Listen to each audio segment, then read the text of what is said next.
페루 국영 방산기업 페임이 현대 로템으로부터 K808 장갑차 30대 구매 계약을 체결했다.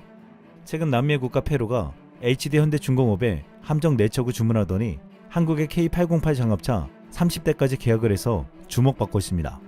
페루 장갑차 사업에서 지난해 세르비아의 한 기업이 제안한 장갑차가 최고 점수를 받았고, 현대 로템이 제안한 K808은 한 대당 259만 달러로 가장 비싼 제안 중 하나가 되어 조기 탈락했습니다. 하지만 올해 들어 돌연 페루는 한국에 K808을 도입하는 것으로 결정했다고 발표했습니다. K808 장갑차가 대당 259만 달러로 30대를 도입하면 1071억에 해당하는 금액입니다. 무엇보다 페루가 HD 현대와 계약한 함정의 규모는 4억 6,290만 달러, 한화로 약 6,240억 원으로 한국이 중남미에 방산 수출을 시작한 지 70년 역사상 역대 최대액이었습니다. 또한 여기에서 그치는 것이 아니라 15년간 페루 정부 및 해군과 전략적 파트너 지위를 확보해 향후 페루 해군이 발주 예정인 호위함 5척, 원해 경비함 3척, 상륙함 2척 등 후속함정 사업에 대해서도 우선협상 대상자 지위를 확보하게 되어 추가 수주도 기대하고 있습니다. 그런데 페루가 이렇게 급히 한국의 함정을 역대 최고액으로 계약하고 비싼 장갑차까지 도입하는 데는 아주 중요한 이유가 있다고 했습니다. 최근 국경을 맞대고 있는 에콰도르가 한국의 함정을 무상으로 받기로 계약했습니다. 한국 부산 앞바다를 지키던 3,000도급 해양경찰청 3001함은 1994년 부산해경에 배치되어 올해 3월까지 우리 해역 수호 임무를 30여 년간 성공적으로 완수하고 퇴역했습니다. 한국은 이 노후된 함정을 해체하려면 엄청난 인건비가 들어가는데 해외 무상 양력을 할 경우 페루 현대중공업 수주와 같은 부수적인 경제 효과와 함께 유지보수 발주가 꾸준히 이뤄져 경제적 효과까지 누릴 수 있습니다. 해경 관계자는 국내 중소형 조선사들에겐 추후 부품 조달 매출이 발생할 수 있다고 말했습니다. 결국 이를 무상으로 받는 나라는 엄청난 구입 비용을 아낄 수 있고, 무상으로 주는 한국에게도 처분 비용이 들지 않고 추후 경제적 이익까지 챙길 수 있는 윈윈이 되는 방식이었습니다. 그런데 30년 동안 쓰고 퇴역한 3001함은 에콰도르군에게 인도되자마자 놀랍게도 인근 남미 지역에서 바로 최강 전함으로 군림하게 될 것이라고 했습니다. 3001함은 해양경찰 역사 최초의 3000도급 대형 함정으로 길이가 105m, 폭 15m, 높이 38m에 이릅니다. 3001함 양연은 해군을 포함해 현재까지 가장 큰 선박의 해외 무상 양여 사례로 기록될 것이라고 했습니다. 한 관계자는 에콰도르의 선박이 인도되면 해당 지역에선 아마 가장 큰 함정을 갖게 되는 것이라고 설명했습니다. 이렇게 거대한 대형 함정을 받으면 에콰도르는 자체 무장까지 할 예정인데, 그렇게 되면 남미 지역에서 엄청난 위력을 발휘하게 된다는 것입니다. 이런 사실을 알기 때문에 남미의 많은 나라들이 이 함정을 달라고 요청했습니다. 한국은 지난 2020년 글로벌 중추국가로 제3국에 대한 개발 원조 확대를 공언했기에 이번 3001함을 무상 양료하는 것에 원조를 받고자 하는 많은 국가들이 달려들었습니다. 남미 대륙의 경우 칠레는 OECD 가입국이어서 대상에서 제외됐고, 페루 역시 상대적으로 부유한 국가여서 제외되었습니다. 한국의 해경함정을 무경으로 받는 데엔 경쟁이 무척 치열했는데, 대신 인수에 필요한 비용은 모두 양려받는 국가가 지불한다는 조건이 붙었습니다. 여기서 에콰도르는 큰 점수를 받았습니다. 중남미 국가 에콰도르는 1950년 6.25 전쟁 당시 미 수교국이었지만 유엔 안보리 비상임 이사국으로서 유엔군 파병 결의에 찬성하고 미국 500톤과 각종 의약품을 지원했습니다. 놀랍게도 현대자동차, 포니 승용차의 첫 공식 수출 국가도 에콰도르였습니다. 결국 한국은 한국과의 외교관계, 추후 발전 가능성 등을 검토하고 인수비용을 댈 수 있는 국가 가운데 에콰도르를 최종 낙점했습니다. 그런데 아무리 30년이 된 함정이지만 이 지역에서 가장 크고 무장하면 최강 전함이 된다는 3001함이 에콰도르에게 넘어가자 페루는 몹시 불편한 기색을 감추지 못했습니다. 남미에서 에콰도르와 페루는 인접국으로 불편한 역사를 가지고 있습니다. 양국은 스페인어권의 안데스 공동체 일원국이지만 크고 작은 국경 분쟁이 200년 넘게 이어져 왔습니다. 지난 1941년에 에콰도르 페루 전쟁이 벌어졌고, 분쟁은 1998년까지 여러 차례 반복되어 왔습니다. 거의 60년 동안 국경 분쟁이 벌어졌는데 1942년 리우데자네이루에서 국경에 관한 의정세 합의했으나 의정세에 명확히 포함되지 않은 약 78km 트윈트자 정글 부근에서 국경 분쟁이 빈발해왔습니다. 41년, 81년, 95년엔 분쟁이 전면적으로 확대되기도 했습니다. 최근까지도 양국 국민들 사이의 감정은 최악으로 흘러가고 있는데, 지난 2017년에는 페루가 에콰도르의 접경 지역에 장벽을 세우자 갈등이 시작됐습니다. 또한 코로나 당시엔 에콰도르 환자가 늘어나자 페루가 국경을 봉쇄해 에콰도르에 반발을 사기도 했습니다. 3,000이람의 에콰도르 무상 양료는 남미 북서지역 내에선 큰 파장을 일으켰고 페루에게는 비상 상황처럼 느껴지게 만들었습니다. 페루 입장에서는 오랫동안 국경 분쟁을 벌여왔고 최근에 감정이 악화된 상황에서 경제적으로 자신들보다 못하다는 이유로 거대한 한국 산업정을 에콰도르가 받아왔습니다. 또한 3,000이람은 한국의 해양경찰청에서 쓰는 경비함정이지만 에콰도르에서는 경찰청장이나 해경청장이 아니라 국방부 장관이 이를 계약하기 위해서 왔습니다. 에콰도르에서는 해경이 해군 소속으로 되어 있어 앞으로 3,000이람은 국경을 지키는 경비함정의 수준이 아니라 다른 국가들과 분쟁이나 전쟁이 벌어질 때 전투함으로 쓰일 수 있다고 보고 있습니다. 지난 25일 에콰도르 로프레도 국방부 장관은 방한의 해양경찰청에서 3,000톤급 함정 양효를 위한 약정서 서명을 마쳤습니다. 그는 서명 후 3,000이람이 에콰도르 해군에 배치되면 해양에서의 국방, 치안, 안전 분야에서 획기적인 기여를 할 것이라고 본다며 자국 해역을 연평균 60여 척 통항하는 한국 국적 선박에 유사 상황이 발생하면 신속 대응할 것이라고 말해주었습니다. 이런 상황이 되자 뿌리난 페루는 에콰도르에 무상 양여된 3,001함을 만든 한국의 HD 현대중공업과 사상 최대 규모의 특수선 발주 계약을 맺었습니다. 공교롭게도 페루가 현대중공업에 발주한 군함중 호위함이 3,400톤급으로 3,001함에 비해 만재 배수량 기준 400톤가량이 큽니다. 에콰도르보다 잘 사는 페루는 내 돈으로 살 테니 에콰도르가 무상으로 받은 함정보다 더 큰 함정을 주문해버린 것입니다. 페루 함정 사업은 3,400톤급 호위함 한 척, 2,200톤급 원해 경비함 한 척 및 1,400톤급 상륙함 두 척을 페루 국영 시마조선소에서 건조하는 방식입니다. HD현대중공업은 시마조선소와 협력해 오는 2030년까지 이들 함정을 순차적으로 페루 해군에 인도할 계획이라고 했습니다. 이번에 에콰도르에 공유한 3,001함은 HD현대중공업이 페루에 수주한 3,400톤급 호위함이 나오기 전까지만 최강 전함의 지위를 누릴 수 있다고 했습니다. 3,001함은 한국에서 30여 년 동안 큰 역할을 해왔습니다. 지난 1996년에는 페스카마 15호에서 선상 반란이 일어났을 때 출항해 범인들을 국내로 압송했고 지난 2005년에는 부산 기장군 대변한 바다에서 조업하던 신풍호가 일본 배타적 경제수역을 침범해 나포대 위기에 처했을 때도 투입됐습니다. 당시 신풍호를 사이에 두고 일본 순시선 7척과 3,001함 등 국내 경비정 6척이 대치했는데 3,001함은 한국선은 9명을 모두 구조했습니다. 지난 2019년에는 울산 연포부두 내 석유제품 운반선에 화재가 발생했을 때도 동원돼 불길을 완전히 진압하기도 했습니다. 이렇게 큰 공을 세운 3,001함이 이제는 에콰도르에 인도되어 그 지역에서도 큰 역할을 해낼 것으로 기대하고 있습니다. 한국은 페루와 에콰도르 두 나라 모두와 원만한 외교관계를 가지고 있기에 에콰도르에게는 개발 원조라는 이름하에 경비함정을 무상으로 주고 페루에게는 군함과 장갑차 등 필요한 무기를 수출하고 있습니다. 한국의 방사는 이 두 나라를 비롯해 수많은 중남미 나라들에게서 러브콜을 받고 있는데 군함과 장갑차를 비롯해 최근에는 F-50 전투기까지 수출을 바라보고 있습니다. 한국은 중남미 나라들에게 퇴역하는 군함을 무상으로 계속 제공하고 있는데 이는 수출에 교두보가 될 전망입니다. We went and we visited some yards in South Korea. Very impressed with their volume and throughput. There's a lot to learn. Quality of service. It's very interesting how they build ecosystems around their yards to attract and retain their workforce. There's certainly some learning we got from that. 최근 카를로스 델 토로 미 해군 장관이 한국을 찾아온 후에 놀라운 보고서가 나왔습니다. HD현대중공업과 하나오션 조선소를 둘러본 카를로스 델 토로 미국 해군 장관은 언이 벙벙하다면서 선박 건조 공정의 디지털화 수준과 실시간 모니터링이 굉장히 놀랍다고 말했습니다. 델 토로 장관과 함께 한국과 일본을 모두 살펴본 톰 앤더스 소장은 미 해군 연맹 세미나에서 한국에 대해서만 놀랍다고 말했는데 이에 대해 신뢰성 높은 보고서에서 예상 밖의 내용이 나왔습니다. 미국 헤리티지 재단 보고서는 일본을 배제한 채 미국은 군함을 생산하기 위해 한국 조선소와 라이센스 계약을 체결해야 한다라고 말한 것입니다. 그래야만 인도태평양 영내에서 중국의 군사적 역량에 밀리고 있는 미국의 현실을 개선할 수 있다며 한국과의 방산협력 기반을 확대한다고 촉구했습니다. 1973년에 설립된 미국 헤리티지 재단은 미국 공화당의 대표적인 싱크탱크로 다양한 보고서를 발간할 뿐만 아니라 미국 행정부의 강력한 영향력을 행사하고 있습니다. 헤리티지 재단은 보고서에서 미군 전반에 걸쳐 무기가 부족하다는 사실을 언급하면서 미국은 의회에서 요구하고 있는 태평양 내 필요한 군함 규모를 충족할 수 없는 상황이라고 지적했습니다.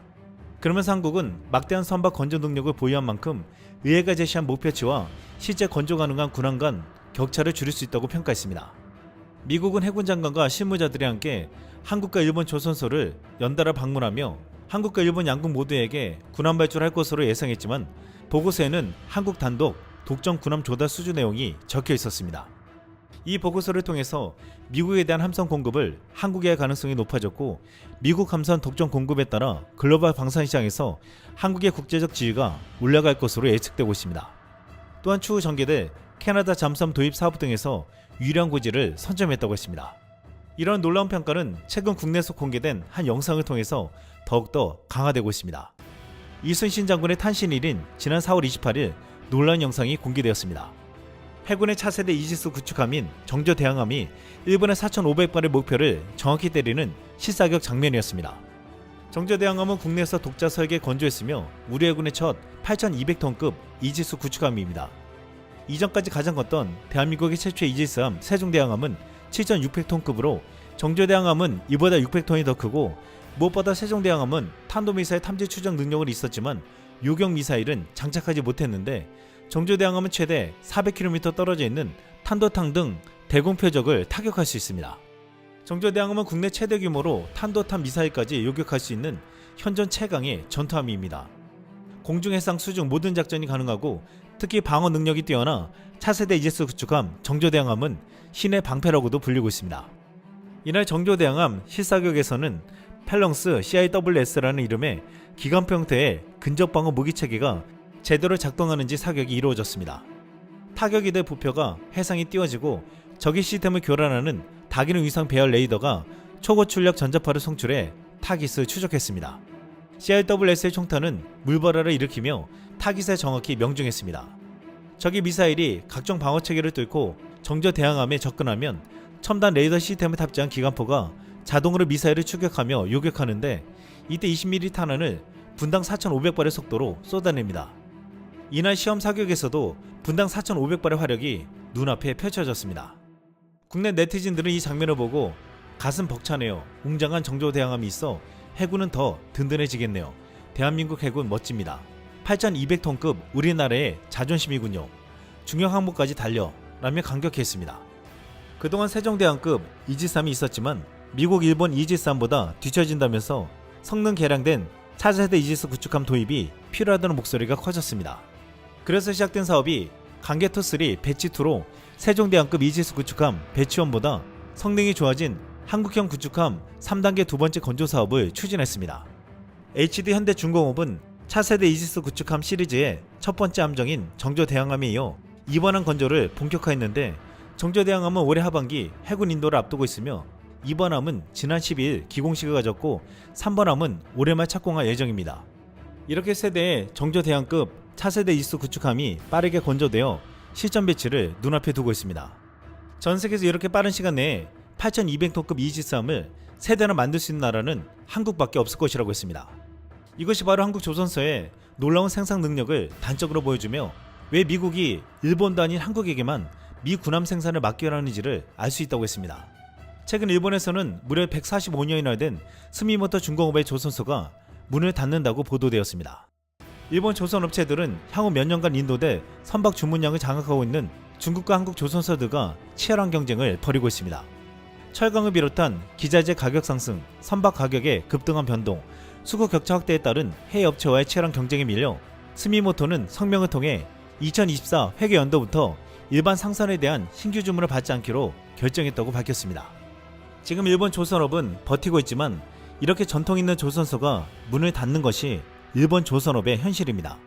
지난해 8월 미 해군 델토르 장관은 치열한 전략적 경쟁 시대에 새로운 해양 국가 통치가 승리할 것이라고 말하면서 동아시아 방문 중 발표된 해군 성명서를 통해 중국이 전세계 조선업 지배력을 공격적으로 추구하고 있기 때문에 한국 조선업은 미국의 자산이라고 밝혔습니다. 이어 현재 운영 중인 조선소 외에도 대부분 온전하고 휴면 중인 옛 조선소 부지가 전국에 많이 있다고 덧붙이며 미국은 군용 및 상업용 선박을 생산하기 위해 재개발될 준비가 되어 있다고 말했습니다. 이것은 한국의 조선사가 미국에 와서 군함을 만들어달라는 말처럼 들렸습니다. 미국이 이렇게 급히 한국에게 군함 생산을 맡기려고 하는 이유는 중국이 실제로 대만을 침공할 준비를 하고 있다는 수많은 경고 신호가 포착되고 있기 때문입니다. 미국의 외교 및 군사 전문가들은 중국의 대만 침공 조짐이 점차 확실해지고 있다고 판단하고 있는데, 특히 중국이 대만 주변에서 벌이고 있는 군사력 증강이 2022년 러시아가 우크라이나를 침공하기 전 상황과 비슷하다고 지적하고 있습니다. 전미 인도태평양 사령부 정보국장이었던 마이크 스튜드먼은 군사 전문지인 원도 락스의 기관 글에 시진핑 총서기가 대결을 준비하고 있음을 분명히 보여주고 있다. 현 상황을 볼 때 대만이 아마도 2020년대 후반 또는 2030년대 전반에 생존 위기에 직면할 것임을 시사한다라고 지적했습니다. 그런데 지난해 말 미국이 방위산업을 포함한 제조업 기반 붕괴로 인해 중국과 전쟁이 벌어질 경우 장기적으로 미국이 중국에 밀릴 수 있다는 분석이 나왔습니다. 미국 일간지 월스트리트 저널에 따르면 미국 싱크탱크 전략국제문제연구소는 미국과 중국이 대만을 사이에 두고 전쟁을 벌이는 상황을 시뮬레이션한 결과 미국이 대만의 자유를 지켜내겠지만 엄청난 비용이 들 것으로 예상했습니다. 미국은 항공모함 2척과 구축함, 순양함 등 최대 20척을 잃고 중국은 주요 군함 50척 이상을 잃을 것으로 분석됐습니다. 당장은 무승부일지 모르나 오래 지나지 않아 중국의 승리로 끝나게 될 것이라고 전문가들은 예측했는데, 그 이유는 중국이 미국보다 빠르게 새 군함을 지어낼 것이기 때문이라고 했습니다. 미 의회 예상국 에릭 랩스 해군 분석가에 따르면 중국은 지난 2년간 미국이 6년 걸려 만들어낸 양에 해당하는 17척의 구축함과 순양함을 만들어냈다고 했습니다. 랩스는 산업 경쟁력과 배 구축에 있어서 현재 중국은 2차 대전 초기에 미국과 같은 위치에 올라와 있다며, 그에 반해 현재 미국에는 많은 숫자의 군함을 빠르게 만들어낼 산업적 역량이 없다고 말했습니다. 중국이 빠르게 군함을 만들어낼수록 대만은 물론 미국은 지금 조급한 상황에 내몰리고 있습니다. 지금 빠르게 미국에 군함을 만들어 줄 수 있는 나라는 놀랍게도 한국밖에 없습니다. 3,000톤급 잠수함 신치와함의 인수식에 9개국 정부 관계자들이 직결하자 지금 일본과 대만에서는 난리가 났습니다. 인도 서명식은 보통 해군, 방위사업청, 선박 건조를 맡은 조선사가 참석한 행사인데, 이례적으로 미국, 영국, 호주, 필리핀, 폴란드, 페루 등 9개 나라에서 온 각국 정부 인사 20여 명이 참석한 것입니다. 신치와함을 건조한 한국은 이 9개국 인사들에게 세계 디젤 잠수함 중에서 가장 조용하고 오랫동안 수중 작전이 가능하며 SABM에 의한 대지 공격력을 갖춘 유일한 잠수함이라는 것을 강조해 설명했습니다. 또한 이날 신치와함뿐만 아니라 진수를 마치고 시험 평가 중인 이지스함 정조대왕함, 호위함, 충남함도 소개했습니다. 최근 캐나다 차기 잠수함 80조 원 사업을 놓고 경쟁하는 일본에서는 9개국이 왔다는 것이 믿기지 않는다며 우려하는 눈초리로 견제하고 있습니다. 일본에서는 한국의 잠수함 진수식에 9개국 관계자가 왔다는 기사가 보도되자 일본 네티즌들은 참가를 간청했기 때문이다. 한국이 돈을 내고 초대했지. 독일에서 라이센스를 받은 잠수함을 단지 스케일업 했을 뿐이다. 실수로 조금 깊게 숨어있으면 압결 것 같다라고 애써 깎아내린 의견이 눈에 띄었습니다. 하지만 군사정보에 밝은 일본 네티즌들은 탄도미사일 탑재 잠수함이니까 좀 남의 나라 것과는 다르다. 발사관에 대해서는 영국이 도와준 것 같은데 일본 자위대 잠수함은 알몸이 되어 있네요. 미 해군에 의하면 이미 일본의 다이게이를 넘고 있다고 하는데 일본은 끝났다라고 말했습니다. 일본 네티즌들은 한국 잠수함을 시기하면서도 미국을 비롯한 다른 국가들이 한국의 잠수함을 인정하는 것을 부러워하기도 했습니다. 그러면서 일본의 네티즌들은 대만의 잠수함 제대로 움직이는 거야? 잘 보면 주름투성이야. 그건 일본이 지원했지. 일본이 기술 협력한 대만의 잠수함은 심각해졌다라고 말했습니다. 일본이 지원해줬다는 대만의 잠수함 건조 상황에서는 지금 비명소리가 나오고 있습니다. 지난 2월 대만의 첫 국산 잠수함이 포착되었습니다. 3월에는 라이칭도 대만 총통 당선인이 차이잉원 현 총통과 함께 첫 대만산 잠수함 건조 현장을 극비리에 방문하여 기밀 사항을 보고받았다고 중국 시보 등 대만 언론이 보도했습니다. 대만은 자국의 기술로 잠수함을 만들고 있는데 설계 단계에서만 2조 1,000억이 넘게 들어 프로토타입 한 척을 만드는데 무려 2조 2,400억 원이 넘게 들었다고 했습니다. 대만의 일군은 후속함 7척을 만드는데 비용이 총 12조 원, 한 척당 1조 7천억 원이라고 말하고 있는데 이것은 프랑스 슈프랑급 원자력 잠수함보다도 비싸다고 했습니다. 이에 지금 대만에서는 한국의 잠수함 수준을 보고 탄식하고 있습니다. 대만은 자체 기술로 잠수함을 만들기 위해 총 2조 2,400억 원 이상을 쏟아부었는데 잠수함 가격이 한국의 잠수함의 2배가 넘으면서 탄식 소리가 나오고 있습니다. 한국은 3,000톤급 도산 안창호함을 척당 8,500억 원에 건조했는데 신치함은 이보다 더 낮은 비용으로 건조된 것으로 알려졌습니다. 이렇게 되면 한국의 잠수함보다 대만은 2배 이상의 비용이 들게 된다는 것입니다. 이번에 온 9개국은 한국 잠수함에 대한 매력 중 건조 비용도 있다고 했습니다. 우리 기술로 독자 서에게 건조한 3000톤급 잠수함 신체화함은 9개국이 와서 직접 보고 싶을 정도로 최고의 기술 집약체라고 평가받고 있습니다. 신체화함은 잠수함 발사 탄도미사일 SABM 운영이 가능한 수직 발사관 6개를 탑재했고 또한 유도탄, 어뢰, 기뢰 등 다양한 무정 운영이 가능하게 만들었습니다. 엔진 산소 공급을 위해 무리로 부상하지 않아도 함내에서 산소 생산이 가능한 체계도가 적고 공기 불여 추진 시스템을 적용, 디젤 엔진과 연료 전지를 이용해 얻은 전력으로 최대 수주간 수중 작전이 가능하도록 만들었습니다. 이에도 최신 소음 저감 기술을 적용해 기존 잠수함과 유사한 수준의 음향 스텔스 성능을 확보했습니다. 신체화함 인도식에는 마이클 L. 맥도널드 캐나다 연방 상원의원과 마이클 제이콥슨 호주 잠수함 사령부 국장, 파울 두클로스 주한 페루 대사를 비롯해 미국, 필리핀, 폴란드, 콜롬비아, 에콰도르, 영국 등 총 9개국에서 20여 명의 정부 인사들이 동석했습니다. 지금 캐나다, 페루, 호주, 필리핀, 폴란드 등은 수상함, 잠수함 등 K함정 수출이 유력한 국가인데 이 국가들 관계자들이 모두 찾아와 인도식을 보았습니다. 또한 미국에서도 관계자가 와서 보았는데 미국은 방산 분야 유지보수 사업에서 협력 가능성이 높은 상황입니다. 이날 신체화함이 인도식에서 9개국이 더 정확하게 확인하고자 했던 것은 적기 납품이었습니다. HD 현대중공업 주원호 특수선 사업대표는 이번 행사를 계기로 적기에 납품된 뛰어난 성능의 우리 잠수함을 세계 각국에 알릴 수 있게 돼 매우 기쁘다라고 말했습니다. 미국은 지금 방산 유지보수 분야에서의 협력을 원하며 이를 확인하기 위해 현장에 왔다고 하지만 적기 납품하는 현장은 미국에게는 충격적이고 매력적인 옵션이 아닐 수 없었습니다. 지금 중국 해군의 수적 열세에 놓인 미 해군이 야심차게 추진하고 있는 주염성 건조 프로그램들이 심각한 지연을 겪고 있는 것으로 드러나고 있습니다. 사우처 미 해군은 카르로스 델 토로 해군 성장관이 1월 지시한 45일간에 걸친 해군 함정 건조 프로그램 검토를 마친 후 9개 프로그램에서 최대 3년까지 지연이 발생하고 있다는 보고서를 공개했습니다. 우선 제너럴 다이나믹스 일렉트릭 포트와 헌팅턴 인걸스 인더스트리가 공동으로 건조하고 있는 컬럼비안급 탄도미사일 잠수함은 12에서 16개월, 같은 두 회사가 건조하고 있는 버지니아급 잠수함 4번과 5번 블록은 각각 36개월과 24개월, 핑칸티에리 마리네트 마린의 첫 컨스텔레이션급 호위함은 36개월, 헌팅턴 인걸스 인더스트리의 한국맘 엔터프라이즈는 18에서 26개월 지연되고 있다고 했습니다. 미국의 상황이 이렇게 심각한데 이 때문에 한국에 눈을 돌릴 수밖에 없는 상황입니다. 신체화함에 앞서 지난 2021년 8월 3000톤급 잠수함 도산 안창호함이 해군에 인도됐습니다. 예정보다 3개월가량 늦은 인도였습니다. 어뢰 기만기 등을 국내 기술로 개발하는데 예상보다 시간이 더 걸렸기 때문인데 방사청은 계약을 어겼다며 948억 원의 벌금을 부과했습니다. 1조 원의 건조 비용 중 10%에 해당하는 금액이었습니다. 미국이나 다른 나라는 12개월 이상 지연되는 게 일상적인데 한국은 고작 3개월 지연됐다고 해서 950억 원에 가까운 벌금을 매겼습니다. 이러니 한국이 빨리빨리 만들지 않을 수가 없다고 했습니다. 이것이 한국이 신뢰를 받는 이유였습니다. 당장 캐나다는 80조에 해당하는 차세대 잠수함 도입 사업을 추진 중인데 잠수함의 노후화에 더해 우크라이나 전쟁까지 터지며 잠수함 교체 필요성이 시급해졌습니다. 현재 캐나다군이 보유한 잠수함 4척이 2030년대 후반까지 운용할 수 있는데 새 잠수함을 보통 건조해서 배치하는데 15에서 20년이 걸리기에 조급해하고 있습니다.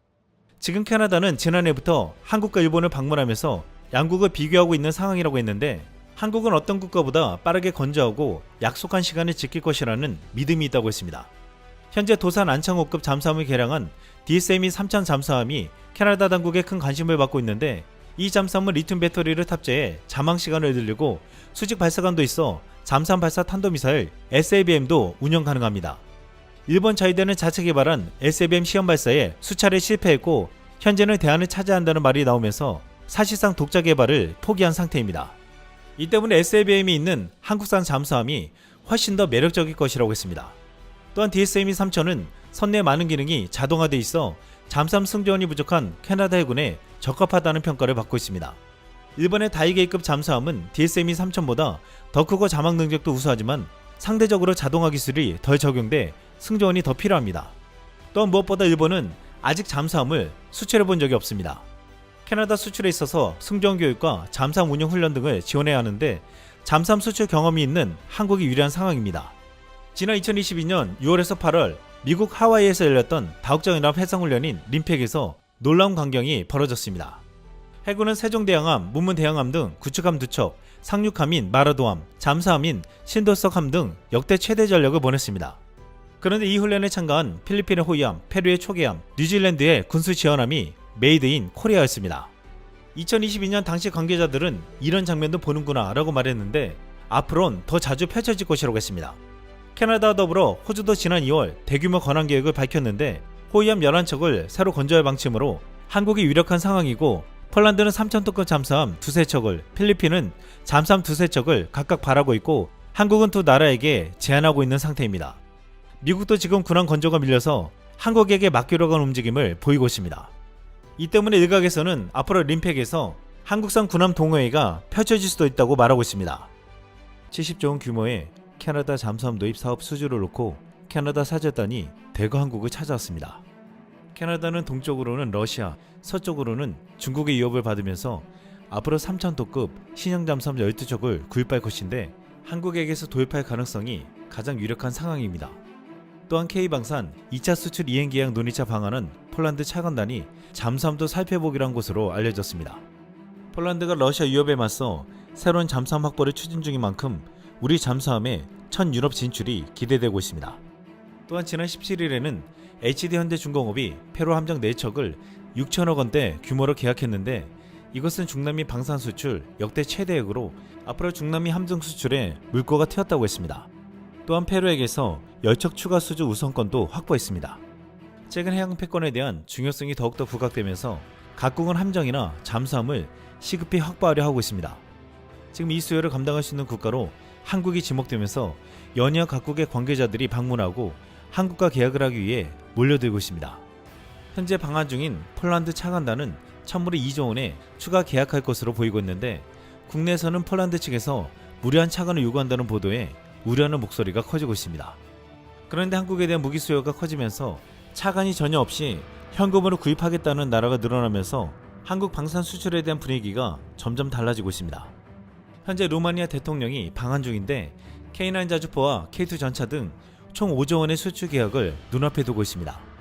루마니아는 지난 1월 신궁 54기를 9천만 달러, 한화로 약 1,180억 원에 계약했는데 단 한 푼의 차관 없이 루마니아 국방비에서 전액 현금으로 지급하기로 했습니다.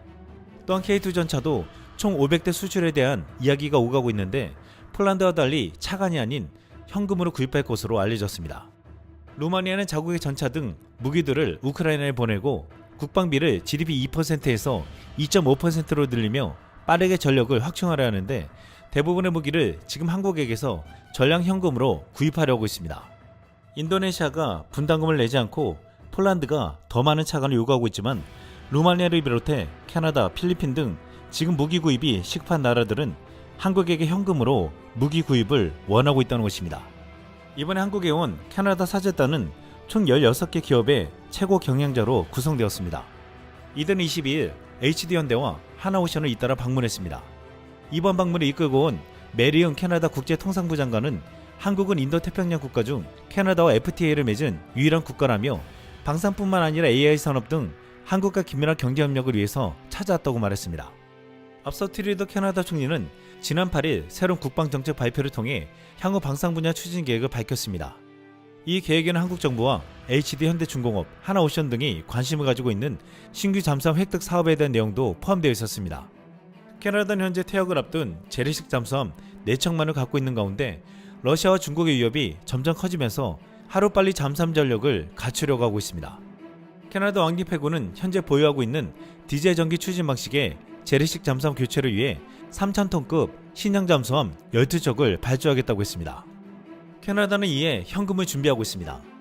캐나다는 지난 2017년 향후 10년 동안 국방비를 2배로 증액시키고 20년 후 60조 원 정도로 늘리겠다고 했습니다. 캐나다군은 증대된 예산으로 전투기 88종을 3기종으로 교체하고 15척의 신규 함정을 증설할 것이라고 했습니다. 전문가들은 여기에서도 가장 중요한 전력 증강이 신형 잠수함 12척이라고 말했습니다. 캐나다는 앞으로 증대된 국방 예산으로 잠수함 구입을 할 가능성이 높아 한국의 HD현대나 하나오션이 이를 수주한다면 엄청난 경제 효과를 가지고 올 것이라고 했습니다. 그런데 공교롭게도 캐나다 사절단이 잠수함 구입을 논의하기 위해 한국을 방문하자 중국에서는 대규모 해군 훈련 장면 영상을 공개했습니다. 중국 관영 매체 한국신문은 23일 중국의 두 번째 항공모함인 산둥함 편대 완성된 모습이 해군 홍보 영상을 통해 처음으로 공개됐다고 보도했습니다. 중국 인민해방군 해군은 창설 75주년 기념일을 하루 앞두고 잠수함을 주제로 7분 40분 분량으로 제작된 홍보 영상 심해로 숨어 들어가다를 공개했습니다. 영상을 통해 산둥함을 중심으로 수상함, 잠수함, 함재기 편대 등으로 구성된 항모 편대의 완성된 형태가 최초로 공개된 것입니다. 산둥함 편대의 수중 전력에는 잠수함 3척과 최소 1척의 전략 핵 잠수함이 포함됐는데, 구체적으로 이번 영상을 통해 산둥함의 완성된 형태 외에도 잠수함 발사 탄도미사일 SLBM 발사 장면도 처음으로 공개됐습니다. 한국신문은 사진과 영상을 보면 미사일이 수직으로 발사되는 모습이 나온다며 미사일 형태를 보면 G랑급 SLBM임을 알 수 있다고 보도했습니다.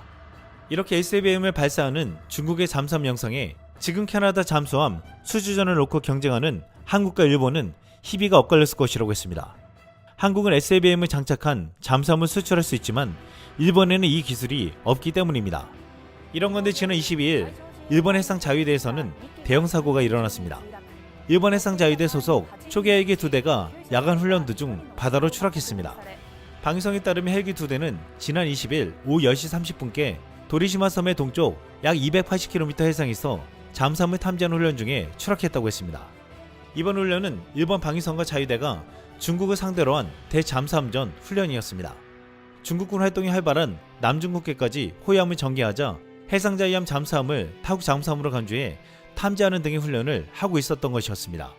이번에 추락한 초계 헬기는 호위함에 탑재 비행하며 주변 함선이나 잠수함을 탐지 공격할 수 있는데 예상치 못한 어처구니가 없는 사고가 벌어진 것입니다. 일본은 지난 2021년에는 세계 최고의 수준의 해상 전투력을 가졌다고 자랑했지만 뜻밖의 사고로 망신을 당한 바 있습니다. 해상자위대 잠수함 소류함이 홍콩 선적의 대형 상선과 충돌한 것입니다. 그런데 문제는 이 사고의 신고가 핸드폰으로 이뤄졌다는 것입니다. 이 잠수함의 안테나 기둥과 통신 장비가 손상되었다면서 사고 발생 3시간이 지난 후에야 휴대전화로 신고되었습니다. 이 사고로 잠수함의 성능은 최신형이지만 운용에는 문제가 있는 것 아니냐는 지적이 나왔는데, 일본 방위성은 당시 잠수함이 잔망경을 통해 상선을 받지만 제때 피하지 못했다라고 밝혔습니다. 이 사실이 알려지면서 일본 해상자위대는 곤혹스러움을 감추지 못했습니다. 이번 캐나다가 잠수함을 도입할 때 분명 그 나라에서 운영되는 자국 잠수함의 상황도 주시할 것이라고 했는데, 일본은 여기에서는 완전히 낙제점이라고 했습니다. 한국의 해군 잠수함 사령부는 지난 2020년 30주년을 맞았는데 30년 동안 잠수함을 운영하면서 단 한 차례의 사고도 없었습니다.